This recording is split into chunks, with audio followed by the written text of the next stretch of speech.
ओमात्मा त्वं गिरिजामती सहचरा प्राणा शरीरं गृहं पूजा ते विषयोग भोग रचना निद्रा समाधि स्थिति संचारा पदयो पदक्षण विधि स्तोत्राणि सर्वा गिरौ यत् यत् कर्म करोमि तत् तत् अखिलम् शंभो तवाराधनम्। नमस्कार, स्वागत है आपका आचार्य वाणी में। मैं आचार्य डॉक्टर विक्रमादित्य आपके साथ हूं और आज का विषय हमारा है मकर राशि वालों के लिए ग्रह नक्षत्रों का योग क्या सूचना लेकर आया है। 16 तारीख की हम बात करें, सोमवार का अवसर, पंचमी तिथि विद्यमान है और इस दिन ग्रहों का परिवर्तन का योग बनता दिखाई दे रहा है और वो परिवर्तन राहु के साथ चंद्रमा का योग जो बन रहा है वो कहीं ना कहीं आपके मनोमस्तिष्क में थोड़ा द्वंद्वात्मक स्थिति उत्पन्न कर सकता है। चीज़ें आपके पास में, लेकिन फिर भी कई बार आपको ऐसा लगेगा कि कोई मेरे साथ नहीं है। बस थोड़ा विनम्र होकर काम करने का प्रयास करें, सब आपके साथ हैं। अपनी इस भ्रांति को हटाने का प्रयास करें। जो नरम रहते हैं ना लोग, उनके साथ ही रहते हैं। थोड़ी थोड़ी बातों पर अननेसेसरी मन की हीन भावना को ना रखें। राहु के साथ चंद्रमा जब भी जाते हैं तो मन को थोड़ा सा आशंकित कर देते हैं। थोड़ा विनम्र होइए, माता पिता का आशीर्वाद, बड़े लोगों का आशीर्वाद देकर काम करने का प्रयास करें। चीज़ें आपके अनुकूल अवश्य होती दिखाई दे रही हैं। और इस दिन बुद्ध महाराज और ताकत में आते दिखाई दे रहे हैं, तो ध्यान रखना है आपको। थोड़ा सा इमोशनल तौर पे अपने आप को स्ट्रांग बनाने का प्रयास करना है। कोई आपके साथ इमोशन के साथ खेलने का प्रयास ना करे। इस बात का ध्यान रखते हुए कार्य करेंगे तो अच्छा रहेगा। एक और बात ध्यान रखें, इस दिन पंचक आरंभ हो रहे हैं। पंचक के अंदर कहा जाता है कि कौन कौन से कार्य निषिद्ध होते हैं शास्त्र के दृष्टिकोण से। दाग इत्यादि कर्म करना, लकड़ियों को एकत्र करना, तृण का एकत्र करना, छत ना डालना, ये बात होती है केवल पंचक के अंदर। बाकी सब लोग पता नहीं गाड़ी खरीदने से लेकर कपड़े खरीदने से लेकर पता नहीं कहाँ कहाँ किस किस को जोड़ देते हैं। जो लकड़ी का काम करने का काम कर रहे हैं, छत डालने का काम कर रहे हैं, उनको सावधान रहते हुए कार्य करने की ज़रूरत है। इस बात का ध्यान रखते हुए कार्य करेंगे तो अच्छा रहेगा।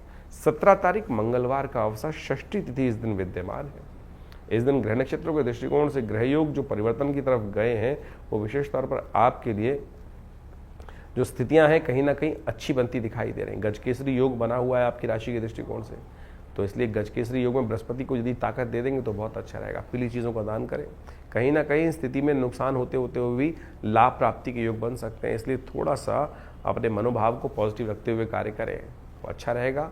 कि जो भी कार्य करें उसमें आशीर्वाद देकर कार्य करने का प्रयास करें। बड़ों का आशीर्वाद देकर काम करना आपके लिए कल्याणकारी रहेगा। सुबह सुबह दिन अच्छा दिखाई देता है, रवि योग बनता दिखाई दे रहा है, लेकिन दोपहर के बाद भद्रा आ जाएगी करीब करीब 2:45 बजे के से, तो उससे पहले नए कार्यों का आरंभ कर लें, अच्छा रहेगा। 18 तारीख बुधवार का अवसर, मकर राशि वालों के लिए ग्रह नक्षत्र दिखा रहे हैं। उस दिन सप्तमी तिथि का योग है और उस दिन ग्रह नक्षत्रों के दृष्टिकोण से नया कुछ आरंभ होने के योग बनते दिखाई देंगे आपकी राशि के दृष्टिकोण। पराक्रम से बहुत बढ़िया लाभ प्राप्ति के योग बन सकते हैं, लेकिन ध्यान कुछ रखना है थोड़ा थोड़ा कि समय का दुरुपयोग करते हुए कार्य करने का प्रयास करना है।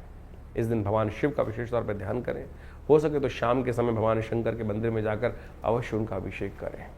भगवान शंकर का अभिषेक आने वाले कुछ दिनों में आपके लिए अच्छा लाभ बनाने का योग बना सकता है। कालाष्टमी है इस दिन, और कालाष्टमी का दिन जो कृष्ण पक्ष की अष्टमी होती है भगवान शिव की होती है, और विशेष तौर पर शुक्ल पक्ष की अष्टमी दुर्गाष्टमी कहलाती है। तो शिव का उपासना संपूर्ण रूप से कल्याणकारी योग बनाएगी आपके लिए, तो अच्छा रहेगा आपके लिए। 19 तारीख बृहस्पतिवार का अवसर, अष्टमी तिथि इस दिन विद्यमान है और ग्रह नक्षत्रों के दृष्टिकोण से ग्रह योग परिवर्तन के बाद जाने के बाद आपके समय को यदि आपने यूटिलाइज नहीं किया तो समय बर्बाद हो सकता है। ध्यान रखने की ज़रूरत है। इस वक्त समय ऐसा है कि आप अपने कार्यों के प्रति थोड़ा स्वार्थी होकर काम करने का, पूरी तरह से कार्य करने का प्रयास कीजिए।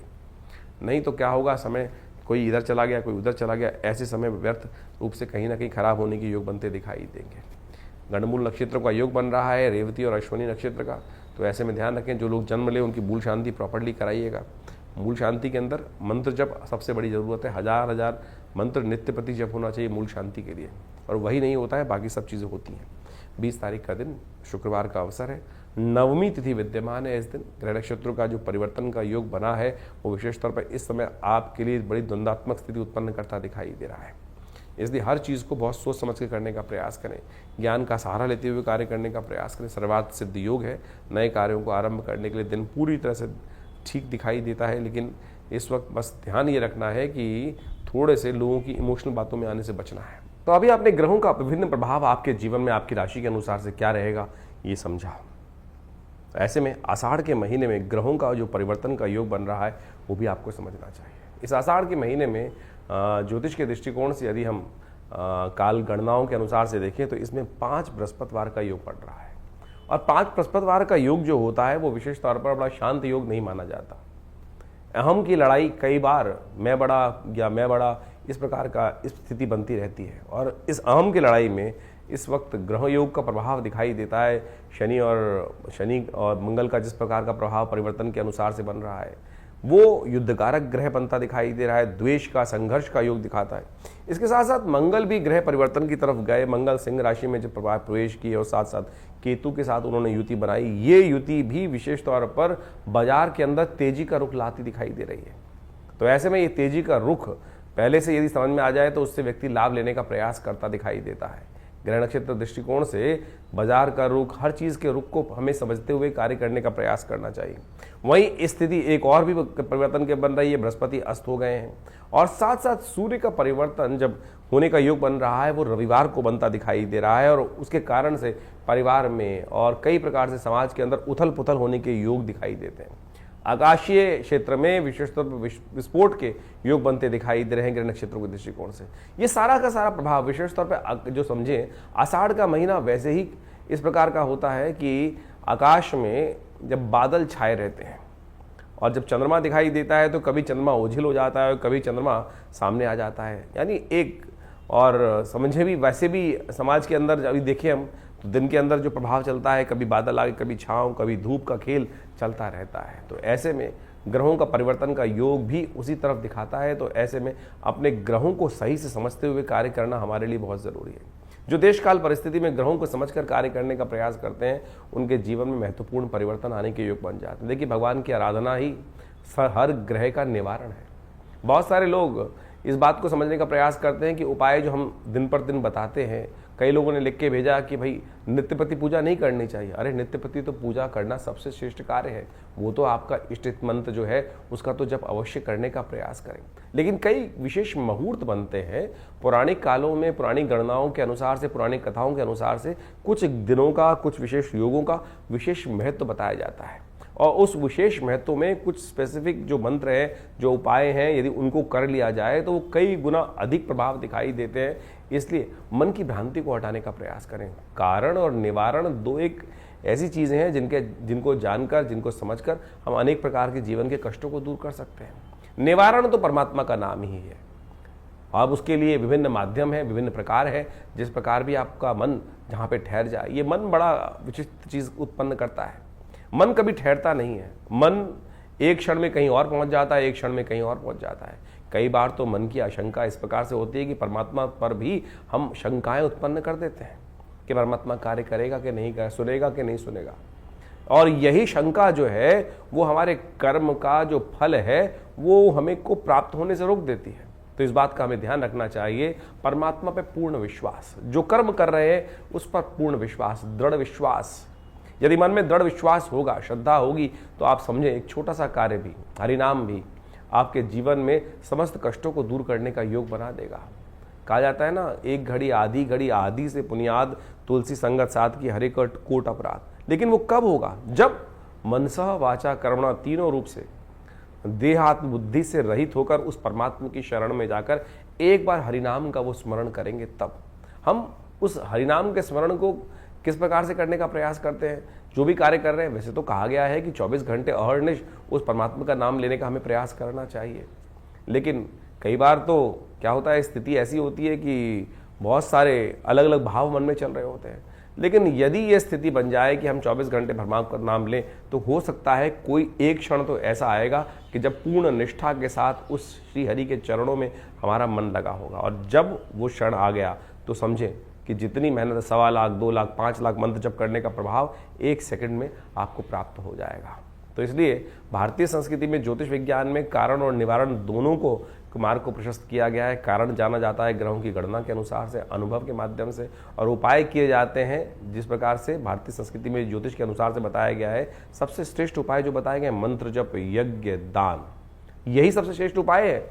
आप इसको अवश्य करने का प्रयास करना चाहिए। और आज हम विशेष तौर पर बहुत सारे अलग अलग प्रकार के उपायों को हम समझाने का जो प्रयास करते हैं, सत्य रूप में काम करता है।